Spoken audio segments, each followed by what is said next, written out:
Putin Momsi, Tinanindra Mida, Marupsana Siana, Kakak Hoba, Kaina Krabinupi, Atopan Pagan Shinagidori than a so, proper head japa. Nupidu Man Matamushin and Shibrai Nushidava, Kan Behlimatagum, a Kanaring Simbagi Mamiso, Jaunatari.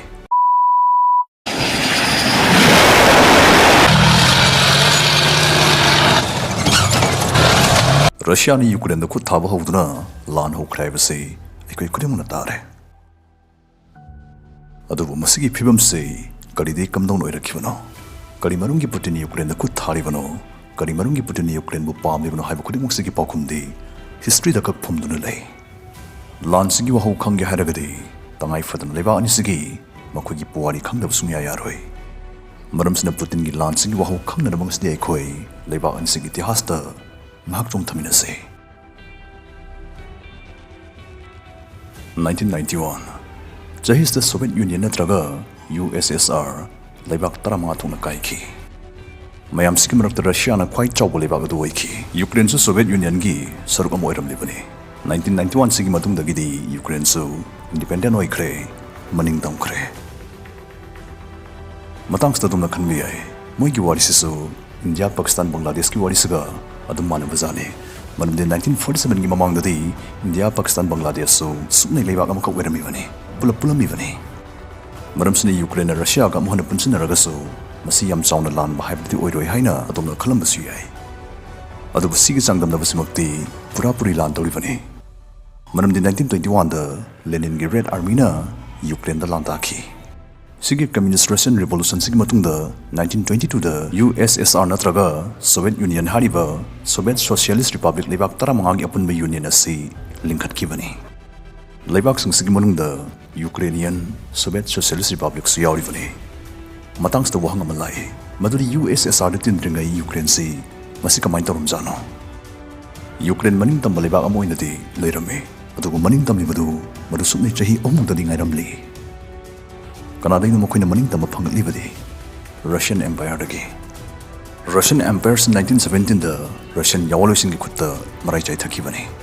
Matang stay Queen Kamli Madudi, basically Ukraine say, was the Russian Empire is her Amoirame, a day Makwi Maning Tamapani.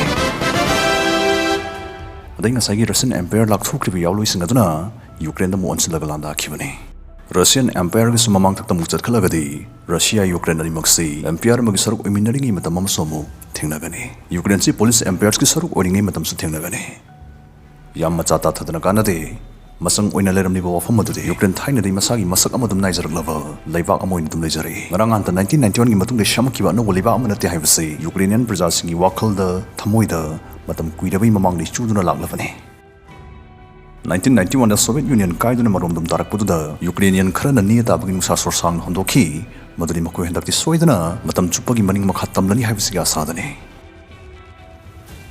Makoina Moscow the Bidai could have Kimadi, Atopale River, Mikapon the Maning Makatamba, European Levax and Dugum Labor Palmadagi, Mako European Union the Yaunanava, Yamakano Hanabaruki.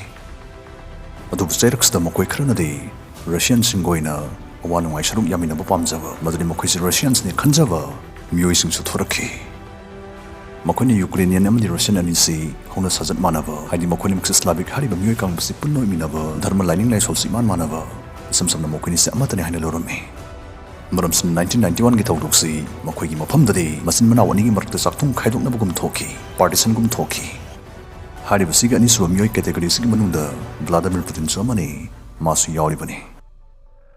Ta Animki among the Putin Asuna Pondo Kisley. Soviet Union Kai keeps again the live activity. Taudo stay can come out Russian million Kunmangagi Matakta, Topley boxing the Tilanki, Joy Tohanki. Ukraine the Ukrainian sing, Russia gi Puwarium the Sanskriti dagi, Kakshana kind of Yaro have so, put in the Tatanapan Bohaising. Magi Wangangs the Bescali, put in the Ukraine's Russia gi Saru Amoinatum, Lori Kali have the Puntoi. Matangs the Ukraine Brazil the Kari Heidi, Kari Kali.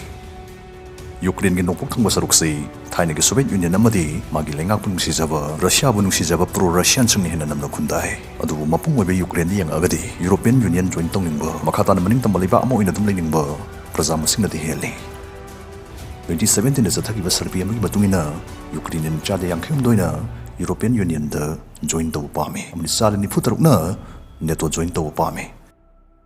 NATO haibsna America amadi maroina European leibaksangi langi misang kangbudubani makoisi Russia gi mayukta lei haina adumna lawbi ai ngasai gi Serbia dugi matungina Ukrainian chada kuntare nadi NATO joint tawgi mayukta lepki masina takpadi Ukrainian chada kuntra amanadi Russia gi favor da leiri Russia bu pamli nungsini haibani handak Putin Ukraine da kut tharibasisu Ukraine na NATO yawningbaga chauna mari lenaribani madudi kamdawna no NATO gi khwai maroiba pandamda NATO yawminariba makhoi michang ori balibak amana atop balibak amag hek lam suknaba matamda NATO yawminariba lem hori balibak singaduna makhoi gi michang ori balibak tutaida punna lan pangsin baibsugumba yam akan bachet pa yana bi leiri ngasi gi oina NATO da punna lebak kuntra yauri lebak kuntra gi michang oiri hani balibak sing sina Russia si maikai ahumdagi koi question bagi phiba mamada thamduna lakni bane matang sta kari gumbai Ukraine somo NATO join toksin khragadi Russia di maikai mari mukti pura NATO na pungkoi question ki gadori bane masmukti Putin na sumpam pamloi do phibamne karili ta khalamba Ukraine su NATO join tokhradi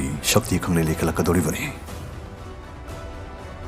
mamang chahi gi December tarik 12 minute 10 da Putin na British Prime Minister Boris Johnson French President Macron Finland President amadi US President Joe Biden da pau phorki madi mana dimanam torki chap mana badiman maduri Ukraine si NATO da khaktil haloi join to hloi hana mona guarantee pi haibsni masna NATO na sumna pakum piki Ukraine mi khapon raba maning tamlab leba amane maramsni Ukraine masagi frip lawjawagi chapchaw adhikar adulai NATO yawna traga yawda haibsi masi Ukraine masana lepsagada firif ni haina NATO na pakum piki sdedi Putin I fazana kare sdamana pirapa pakum sini bera fazana ka doribse jingi pakum nate thavakini masagi Ukraine da lejarabaso Russia bu nungsijaba Russia da tiningba miyosing adabu Putin na hanadagi henjinba mong amada support to boraki amadi ngamkhaida henba lanmi lak ama thajlaki amadi tanks missile sing khinjilaki